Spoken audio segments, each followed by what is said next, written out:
আসসালামু আলাইকুম বন্ধুরা, যেটা দেখতে পাচ্ছেন এটা হলো পার্সিমন, সে জাপানের জাতীয় ফল পার্সিমনের ফল সহ গাছ দেখতে পাচ্ছেন। এটা আপনার হাসিয়া পার্সিমন।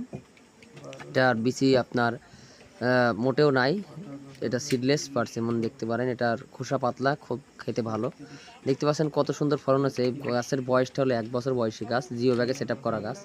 তো এই ফল সহ পার্সিমনের চারা গাছ অর্ডার করতে চাচ্ছেন বা এই জাতেরই পার্সিমনের কলম চারা, যারা সুন্দর চারা ছাদ বাগানে মাঠ বাগানে লাগানোর জন্য নিতে যাচ্ছেন, তারা অবশ্যই যোগাযোগ করতে পারেন পিন্টু নার্সারিতে। আমাদের কাছে এরকম ফল সহ গাছ এবং এই জাতেরই ছোট কলম চারা আমাদের কাছে পাবেন। এটা জাপানের জাতীয় ফল পার্সিমন। দেখতে মনে হবে গাব, কিন্তু আসলে এটা গাব না, এটা পার্সিমন ফল, যা আমাদের বাংলাদেশের ওয়েদারে ইজিলি ফলন আসতেছে।